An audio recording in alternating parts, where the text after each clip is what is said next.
Sorry about the scheduling of everything being the way it is. The fact that we're doing this Ottawa Senators video at what should be 3 p.m. PST, Thursday, September 15th. If things get moved around, then there was probably another piece of news that I had to make a video about and insert into our scheduled programming instead. But that's kind of why this video is the way it is, because there was an Elias Pettersson video that I wanted to upload yesterday on the 14th that got pushed over the next day to the 15th because of the Tyler Motte news, and I didn't want to go out there and make two Sens videos split between only one other video on Jack Hughes and Moritz Seider in between. I kind of wanted to get some spread outness in that, so that's why we made this Ottawa Senators video now. But refraining from talking about Tyler Motte once again, let's go over one of the guys that is also going to be added onto the Senators squad that is supposed to be a very good player. And no, we're not talking about Alex DeBrincat, Cam Talbot, Claude Giroux, or even that Tyler Motte.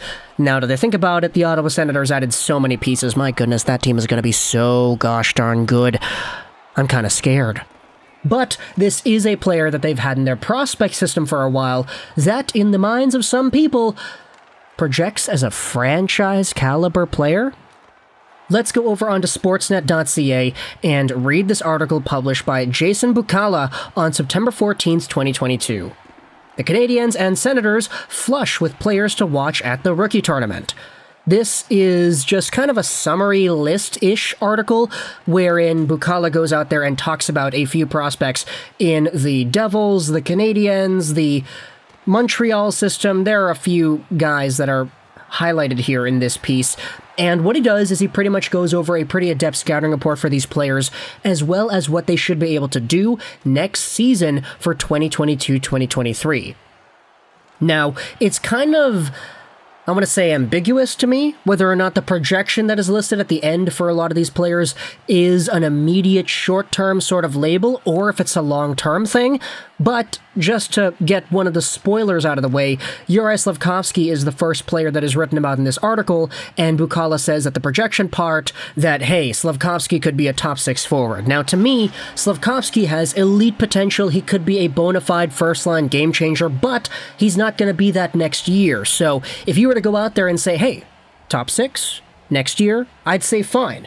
It's kind of why I think maybe this projection part of the piece talks about players only in the short term, but either way, there are some other players that I wanted to talk about here in this piece as well. Starting out with Jake Sanderson, the Ottawa Senators' 5th overall pick from the 2020 NHL Draft.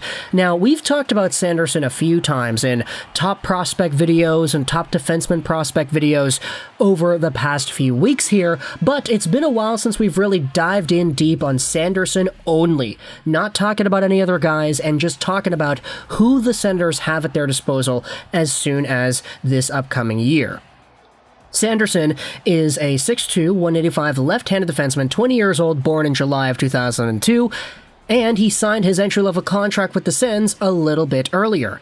As we said, he was drafted 5th overall by the team in 2020, taken 2 picks after Tim Stützle, and Sanderson was the best defenseman of the 2020 draft.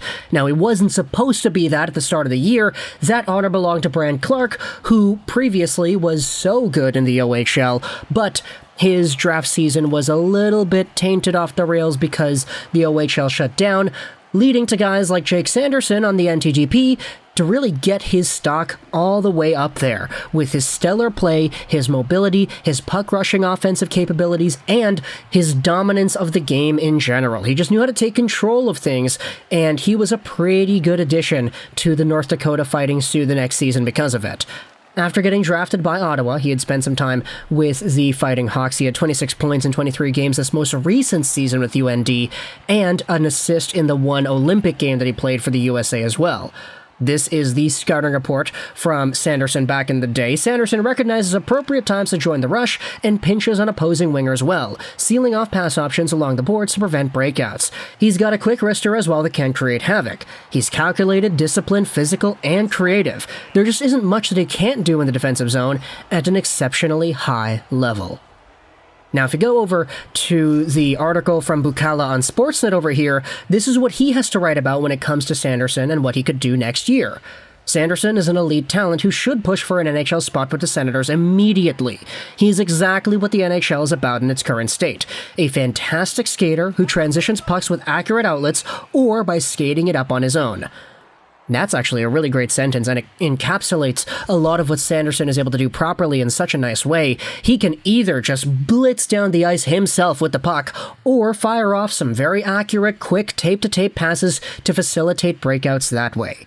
He's sneaky physically, and has the intelligence to be used in all in-game scenarios. He'll attend his first official NHL training camp, but first we'll be looking to impress the Senators brass with a strong showing in Buffalo. There is an entire ranking of what Sanderson does in terms of his skating. Bukala writes that he is a 9 out of 10 explosiveness. He's got 10 out of 10 separation ability, 10 out of 10 agility too. For his hockey IQ, his read and react is a 9 out of 10. His game management is an 8 out of 10. His 3-zone awareness is an 8 out of 10 too. Just a really smart player in general. His physicality kind of leans a little bit more on the lax side. He's a 5 out of 10 for his hits. His leaning and how heavy he is, he's a 7 out of 10 for that. And he's an 8 out of 10 for energy. When it comes to his offense, he is an 8 out of 10 across the board for goal scoring, playmaking, and power play contribution. And for defense, he is an 8 out of 10 consistently for his play without the puck, defensive zone starts, capabilities, matchup, so how he's able to play up against other competition in a specified role, and how much he contributes on the penalty kill.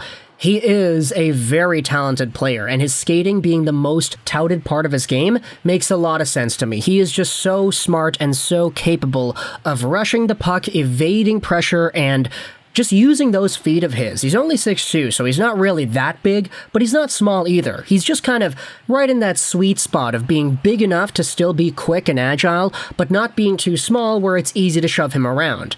As a result, Bukala writes that, hey, Jake Sanderson has a projection of being a franchise player. And that's kind of the definition that I wanted to challenge here in this video, because I wanted to ask you to let me know in the comment section below, is Jake Sanderson a franchise caliber prospect? Now, to me, just to get into semantics, being a franchise player to me means you're a player that defines whatever franchise it is that you're on. And it would be like that if you were on, let's say, whatever other team took you in the NHL. Sure, every team has an elite player or 2 or 3, but not every team has a player that defines that organization. When you think Colorado, you think Nathan MacKinnon. When you think Washington, you think Ovechkin. When you think Vancouver, you think Elias Pettersson. When you think Montreal, you think Carey Price. And sure, some teams have good players, like, Clayton Keller on the Arizona Coyotes. When you think of Arizona, you think of Clayton Keller. That's a pretty good one, right? But if Clayton Keller was on any other team, he wouldn't be the first guy that you thought about if you thought about that team. Like, there are some teams that are outliers here. Colorado has several franchise players. They have Makar and they have MacKinnon. You could debate Rantanen is in there too, but I don't want to be too generous to my commentary about the Colorado Avalanche. But for a guy like Jake Sanderson, I definitely do think he has the ceiling to potentially be just that, a franchise caliber defining defenseman for the Ottawa Senators, so much to the point that if he was on any other team, he would define their franchises too. It's just he has spent 2 seasons in the NCAA. We're still waiting on him to kick off his Ottawa Senators career. Ultimately, it's going to be a while before we start to really attach that kind of label to a guy like Jake Sanderson, but if he does hit it sometime down the line, then hey, be my guest 110%. It's just kind of interesting, though, because back in 2020, there was a lot of discourse going around saying that a guy like Jake Sanderson wasn't necessarily a guy to be considered in that territory. You know? Like, defensemen in 2020, I remember the discourse going around pretty heavily that defensemen were kind of at their peak in 2018, with guys like Rasmus Dahlin and Quinn Hughes and Evan Bouchard and Noah Dobson all going out there and getting selected at the top of the draft. 2019, you had yourselves Bowen Byram, who was really good, and then I guess you had Broberg and Sider too, who are very different in their own sort of projections. But 2020 was supposed to be the year where defense took a step back, with Sanderson and Brandt Clark at the top, and of course you had a few other guys thrown in there as well. 2020 was supposed to be a little bit of a weaker year when it came to defense, so it is interesting to me to see if Sanderson is able to fulfill the top defenseman of the draft sort of label that comes with being a 5th overall pick in this selection of guys. But talk in the comments either way, all your thoughts about the Ottawa Senators and Jake Sanderson. How good do you think Sanderson could be? Is he a franchise caliber prospect in your opinion? Talk in the comments all your thoughts. I hope you enjoyed this Juraj 9. and bye.